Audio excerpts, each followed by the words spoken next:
तुकाराम माऊली ज्ञानेश्वर महाराज की जय। जगद्गुरु तुकाराम महाराज की जय। एकनाथ महाराज की जय। सद्गुरु जोग महाराज की जय। बृहत साम तथा सामनाम गायत्री छंदसामहम मासानां मार्गशीर्षोह मृतूनाम कुसुमाकरः। भगवंताच्या कृपेने सर्व संतांच्या आशीर्वादाने पुण्यसलीला इंद्रायणी मातेच्या पावन तीरावर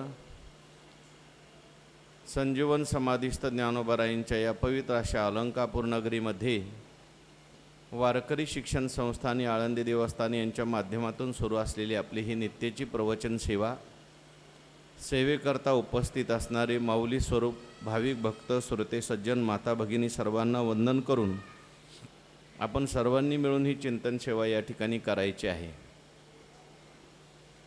भगवान श्रीकृष्ण परमात्मा अर्जुनाचा निमित्त करून दिव्य असा गीतेचा उपदेश करतात आणि तो गीतेचा उपदेश ज्ञानेश्वर महाराजांनी ज्ञानेश्वरीच्या माध्यमातून आपल्याला सांगितलेला आहे।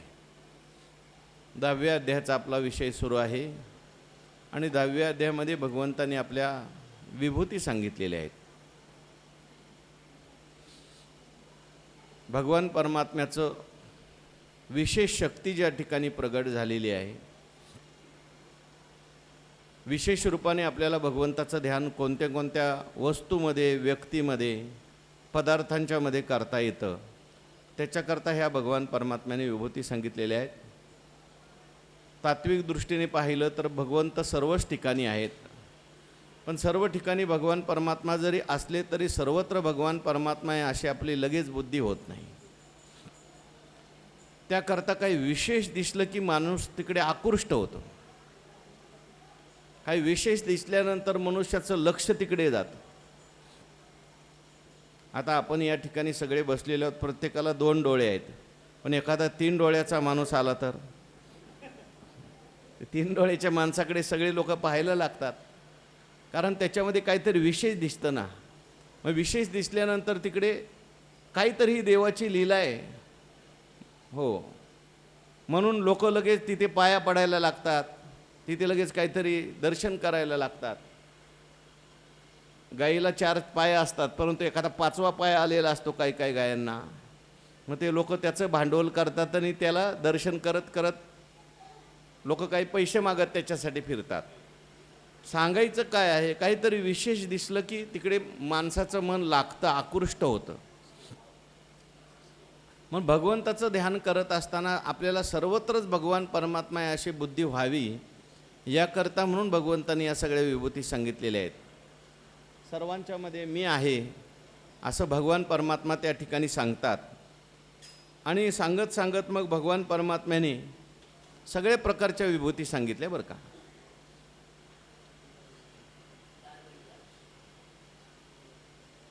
सर्व आपण मागे नारीमध्ये असलेल्या विभूती म्हणजे स्त्रीवर्गामध्ये असलेल्या 7 विभूतींचं वर्णन करून आलो आणि यानंतर पुढे आता भगवान परमात्मा बृहत्साम तथा सामनाम गायत्री छंदसामहम, सामवेद ही माझी विभूती आहे असं भगवंताने मागे सांगितलं। वेदानाम सामवेदोस्मी, वेदात मी सामवेद आहे, पण त्या सामवेदामध्ये सुद्धा ज्या सामवेदाचा ऋचा आहेत त्या ऋचामध्ये सुद्धा बृहत्साम नावाची एक ऋचा आहे, स्तोत्र आहे। ते बृहत्साम जे आहे ते भगवान म्हणतात माझी विभूती आहे, सगळा सामवेदच माझी विभूती आहे। कारण 4 वेदामध्ये सामवेद जो आहे तो असा गाऊन म्हटला जातो। सामवेदामध्ये भगवंताची स्तुती केलेली आहे, भगवंताला प्रार्थना केलेली आहे सर्व ठिकाणी, आणि म्हणून सगळ्या वेदामध्ये सामवेदाला भगवंताची विभूती म्हटलेली आहे आणि त्याच्यात भगवंताचंच वर्णन जास्त आहे।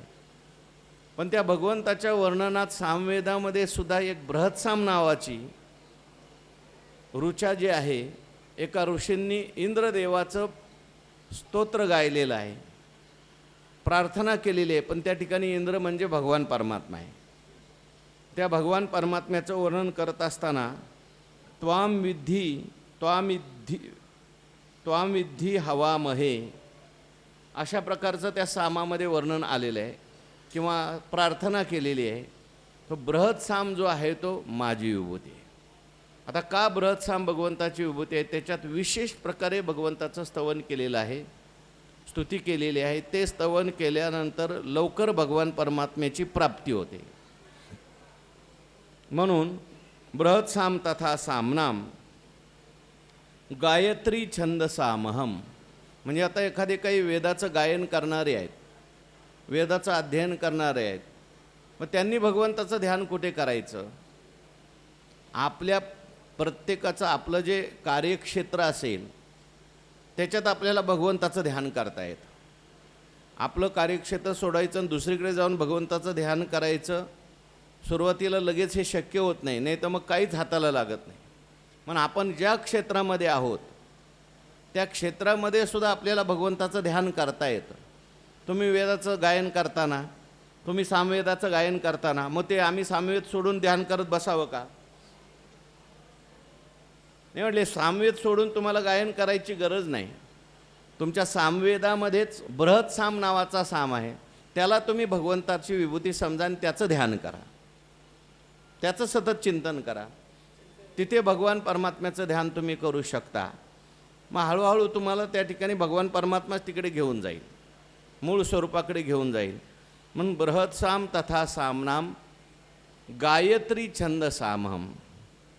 अनेक प्रकारचे छंद आहेत वेदामध्ये. त्या वेदामध्ये आलेल्या अनेक प्रकारच्या छंदामध्ये, मंत्रांमध्ये गायत्री नावाचा जो छंद आहे, भगवान परमात्मा म्हणतात तो काय आहे? माझी विभूती आहे. मग गायत्रीचं खूप मोठं महत्त्व सांगितलेलं आहे. आपल्याकडे उपनयन करत असताना, उपनयन झालं की तो गायत्री मंत्र दिला जातो आणि त्या गायत्री मंत्रामध्ये 3 पाद आहेत. 8 अक्षराचा एक पाद आहे. 8-24 अक्षराचा हा गायत्री छंद आहे. वेगवेगळे छंद शास्त्रामध्ये आलेले आहेत. वेदातले मंत्र असतील, गीतेतले मंत्र आहेत, ते गीतेतले मंत्रसुद्धा आपण वेगवेगळ्या छंदात म्हणतो. बहुतेक गीतेमध्ये आलेले श्लोक आहेत ते जास्तीत जास्त कुठल्या छंदात आहेत? अनुष्टुप छंद आहे. अनुष्टुप छंद म्हणजे एका श्लोकामध्ये 32 अक्षरं, 32 अक्षरामध्ये 4 पाद. मी एका पादामध्ये किती अक्षरं आली? 8 अक्षर आहेत. 8 चौक 32. असा सोपा म्हणायलाच छंद आहे. जसं आता आपण आता जो श्लोक म्हटला, बृहत साम तथा सामनाम गायत्री छंद सामहम, हा अनुष्टुप छंद आहे.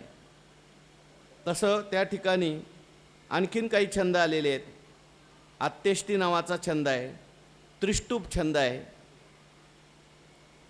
असे अनेक छंद आहेत वेदाचे. विशेष करून वेदामध्ये आलेले जे 2 छंद आहेत, जगती नावाचा छंद आहे आणि नंतर त्रिष्टुप नावाचा सुद्धा छंद वेदामध्ये आलेला आहे. तर ते जगती छंद जो आहे, त्रिष्टुप छंद आहे, आत्यष्टी छंद आहे. अनेक छंदामध्ये वेदातले मंत्र गायलेले आहेत. एखाद्या मनुष्याला छंदशास्त्राची आवड आहे तर अशा मनुष्याने कोणत्या छंदामध्ये भगवंताचं ध्यान करायचं?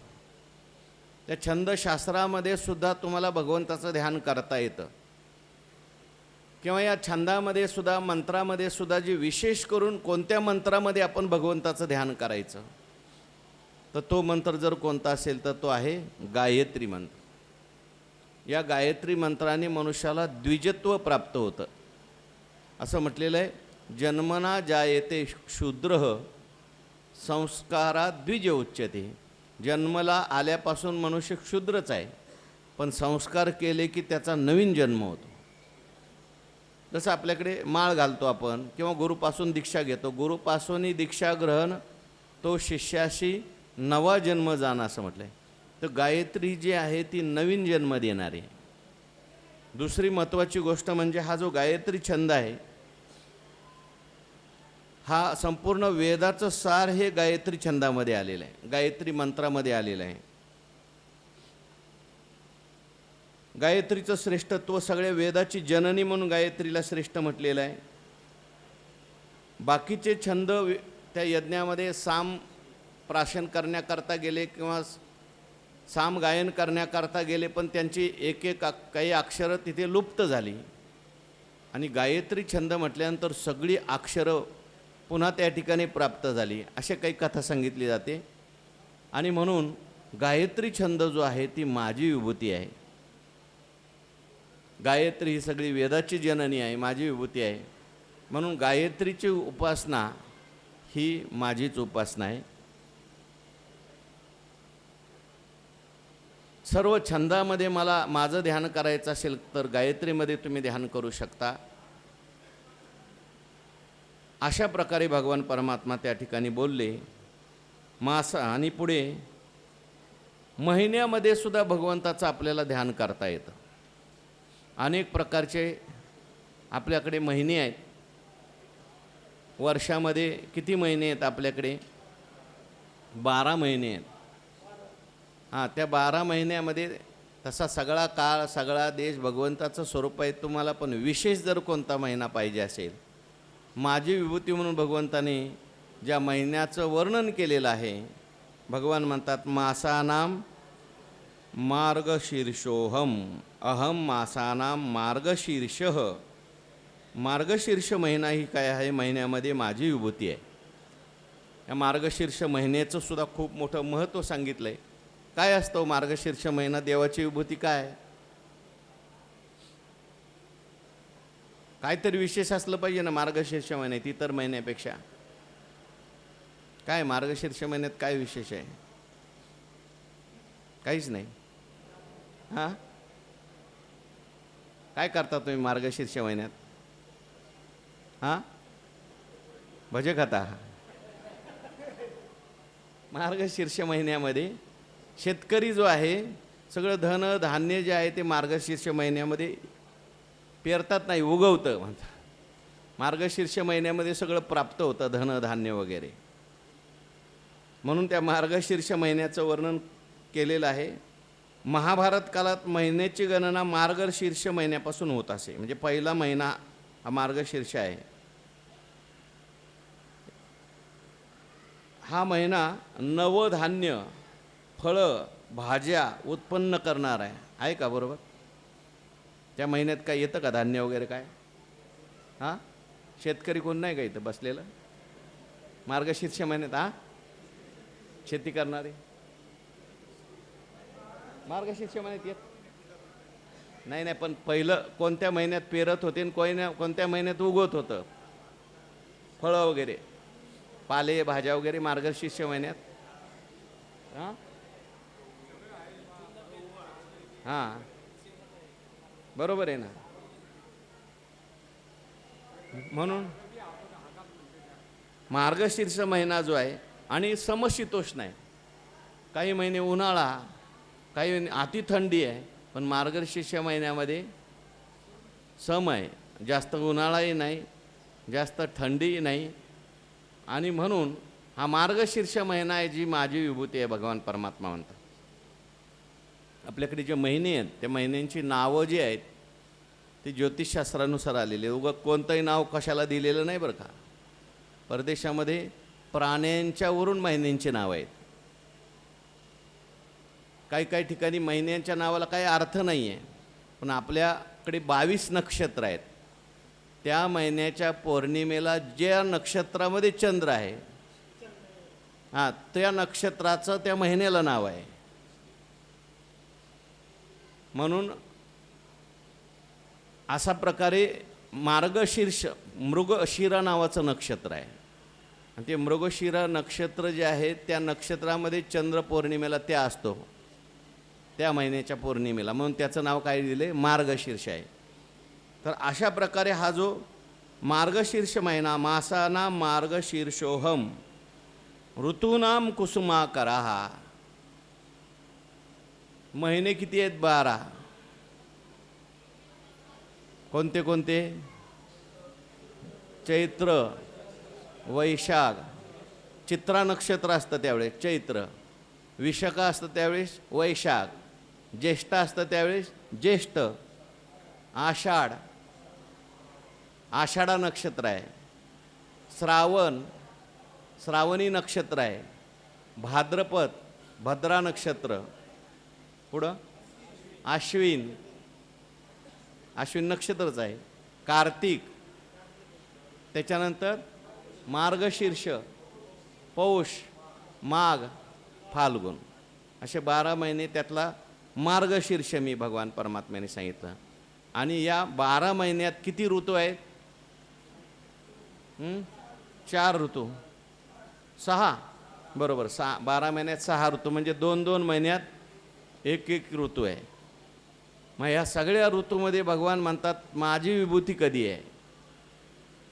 माझं ध्यान करायचं असेल, महिन्यामध्ये तुम्हाला ध्यान माझं करायचं असेल, महिन्यात मला तुम्हाला पाहायचं असेल, तसं तर 12 महिने ध्यान करा. पण नाही तुम्हाला 12 महिने ध्यान करता आलं तरी मार्गशीर्ष महिना जो आहे तो माझी विभूती आहे, म्हणून त्यात माझं ध्यान करा.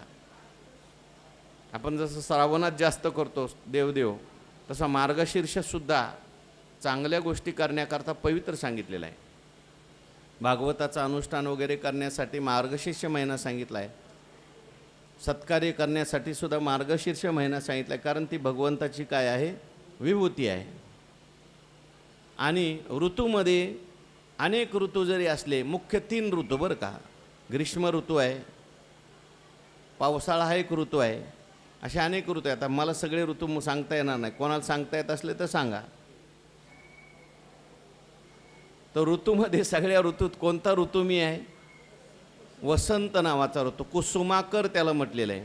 कुसुम म्हणजे फूल आणि कर म्हणजे फुलं फळं आणणारा जो ऋतू आहे त्याला काय म्हणायचं?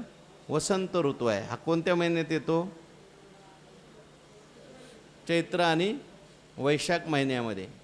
म्हणजे झाडांना नवीन नवीन पालवी फुटते, झाडांना पालवी फुटल्यानंतर फुलं येतात, फळं येतात. वर्षभर फुलं फळं नसतात. आता हे कृत्रिम झाडांचा सोडा, मग नैसर्गिक जी झाडं आहेत त्या नैसर्गिक ऋतूतच फळं येतात, फुलं येतात. तुम्ही त्याला किती पाणी घाला, किती काय करा, पण वसंत ऋतू आला. वसंताचेनी रिगवणे, जैसे झाडाचेनी साजेपणे. कुठं कुठं ज्ञानेश्वर महाराजांनी अनेक ठिकाणी आता ऋतुपतीचे द्वार वनश्री निरंतर ओळगे फर भार लावणेशी ऋतुपती म्हटलं. ऋतुपती म्हणजे सगळ्या ऋतूंच्या मध्ये श्रेष्ठ. हां, ते आता पहिलं परवाच आपली ओवी गेली.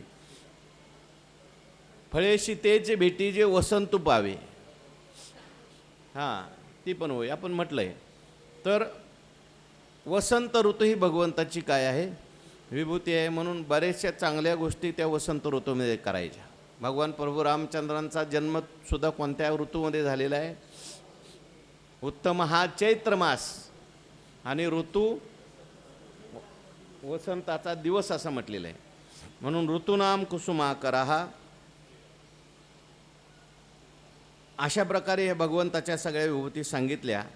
आता ज्ञानेश्वर महाराज त्याच्यावर चिंतन लिहितात. वेद राशीचे आसामा आत बृहत सामजे प्रियोत्तमा ते मी म्हणे रमा प्राणेश्वर. वेद राशीची या सामा.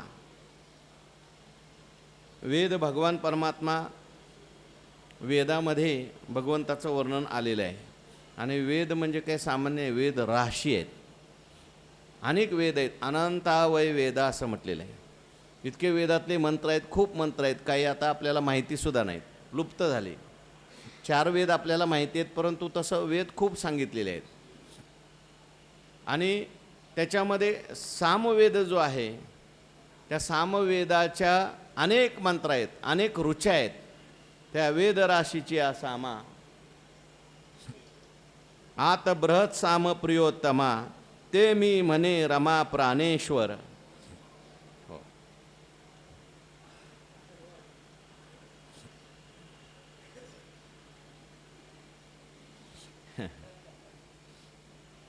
भगवंताच्या विभूती आहेत सगळ्या.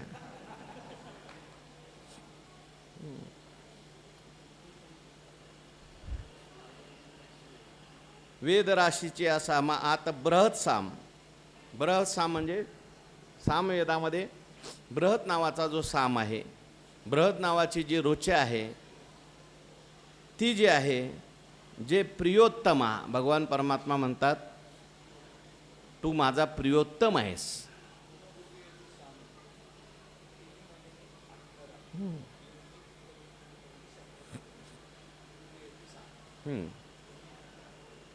आता तिकडे ऋग्यजु साम म्हटलंय, पण इथं आता त्या सामातलं पुन्हा आणखीन विशेष सांगितलंय. सामामध्ये सुद्धा बृहत साम ही माझी विभूती आहे. आणि प्रियोत्तमा म्हटलं, तू जसा मला आवडतोस, प्रिय आहेस, कारण मी आणि तू वेगळा नाही, तसा तो सामवेद आवडतो. सामवेद माझी विभूती आहे आणि सामवेदामध्ये बृहत जो नावाचा साम आहे, तिथे तुम्ही माझं ध्यान करू शकता. ते मी म्हणे रमा प्राणेश्वर. तू मला किती आवडतो, तू माझा प्रियोत्तम आहे. किती, जशी रमा मला आवडते किंवा रमेला मी आवडतो, रमेचा मी प्राणेश्वर आहे, तसा तू माझा प्रियोत्तम आहे.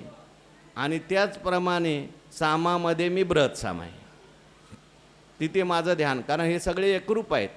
रमा आणि मी वेगळा नाही, तू आणि मी वेगळा नाही, आणि बृहत साम आणि मी वेगळा नाही, हे सांगायचं.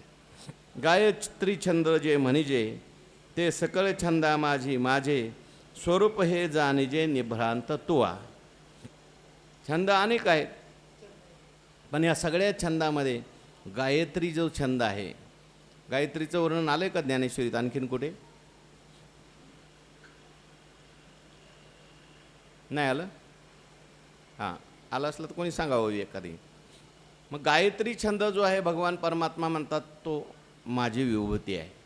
म्हणजे जो गायत्रीची उपासना करत असेल ती भगवंताची विभूती मानायला हरकत नाही. किंवा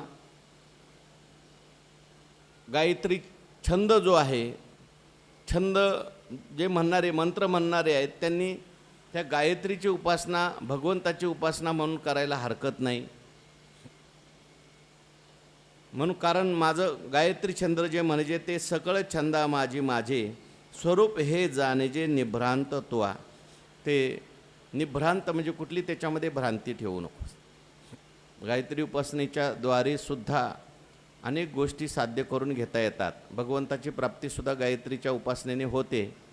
बरीचशी मंडळी जी आहेत, ज्यांचं उपनयन झालेलं आहे, ते गायत्रीची उपासना करताना आपल्याला दिसतात. गायत्रीला माता असं सुद्धा म्हटलेलं आहे. गायत्री आपल्याला मातेसारखी सांभाळते. मासा आत मार्गशीर, तो मी म्हणे शारंगधर, ऋतू माझी कुसुमाकर, वसंत तो मी. आणि मासा आत सगळे जे महिने आहेत, त्या सगळ्या महिन्यामध्ये मार्गशीर्ष नावाचा जो महिना आहे, तो महिनासुद्धा काय आहे? मी आहे. मार्गशीर्ष महिना पवित्र आहे. चांगल्या कार्याकरता मार्गशीर्ष महिना लागतो. महाभारत काळामध्ये मार्गशीर्ष महिन्यापासूनच सुरुवात होती महिन्यांना. म्हणजे पहिला महिना आता आपण चैत्र म्हणतो, पण त्या काळात मार्गशीर्षापासून सुरुवात होती त्या कॅलेंडरमध्ये, त्या काळाच्या. असं वर्णन आलेलं आहे. मार्गशीर्ष महिन्यामध्ये धनधान्य, पालेभाज्या वगैरे उत्पन्न होतात विशेष रूपाने. कारण वातावरण जे आहे ते समशीतोष्ण आहे. फळ येण्याकरता ते वातावरण उपयुक्त आहे. म्हणून तो महिना भगवान परमात्म्याची विभूती सांगितली. तो मी म्हणे शारंगधर. शारंग नावाचं धनुष्य ज्याने आपल्या हातामध्ये धारण केलेलं आहे, कारण ते शारंग नावाच्या धनुष्यातून सुटलेला बाणसुद्धा फलरूप होत होता, लक्ष्याचा भेद करत होता. म्हणून भगवान परमात्मा म्हणतात, तसं माझं ध्यान ज्याला करायचं असेल, महिन्यामध्ये करायचं असेल, तर मार्गशीर्ष महिन्यात तुम्ही माझं ध्यान करा. ऋतू माझी कुसुमाकर, वसंत तो मी. आणि सगळे जे ऋतू आहेत, त्या सगळ्या ऋतूमध्ये वसंत नावाचा जो ऋतू आहे, तो सुद्धा काय आहे? माझी विभूती आहे. म्हणजे वसंत ऋतू आला, कशावरून ओळखायचं? झाडाला फुलं आली, फळं आली की समजायचं वसंत. पालवी फुटली की समजायचं वसंत ऋतू आला, पालवी फुटल्यावर लगेच फुलं फळं येतात का? पालवी मला वाटतं शिशिरातच फुटत असेल अगोदरच्या ऋतूमध्ये. आणि मग फुलं फळांनी बहरली की आपल्याला झाडांचं वर्णन करायचं आहे, निसर्गाचं वर्णन करण्यापेक्षा आपण असं म्हणायचं देव आला आहे की नाही. त्याच्यात आपल्याला भगवंताचा आनंद घेता येईल का नाही, ध्यान करता येईल की नाही. असं डोळे झाकून ध्यान करणं अवघड आहे थोडंसं. पण फुलं पाहिली झाडाची, पानं पाहिली, फळं पाहिली की काय समजायचं, भगवान परमात्मा आहे की नाही. म्हणजे काही लोक जातात फिरायला, ते म्हणतात अरे आम्ही तिकडे फिरायला गेलो, ते अखंडानंदांनी सांगितलं, ते म्हटले एक महात्मा जे होते ते हिमालयात राहायचे, कायम हिमालयातच. आणि हिमालयात राहिल्यानंतर आम्ही एक दिवशी त्यांना म्हटले हरिद्वारला बोलवलं आणि म्हटलं, सांगितलं की तुम्ही कायम हिमालयात राहता, मग तुम्ही ते थोडंसं प्रवचन करा, आम्हालासुद्धा काही मार्गदर्शन करा. त्यांना प्रवचनाला बसवलं, ते हिमालयातलं वर्णन करायला लागले. काय हिमालयात सकाळी सकाळी उठलं की बर्फच दिसतो म्हणे, काय तिथली झाडं, काय त्या झाडांची फुलं, काय तिथलं पाणी, काय तिथली जमीन, काय तिथले खडक. ते 1 दिवस झाला, 2 दिवस झाला, त्यांचं हेच वर्णन. हिमालयातली फळं अशी, हिमालयातली फुलं अशी.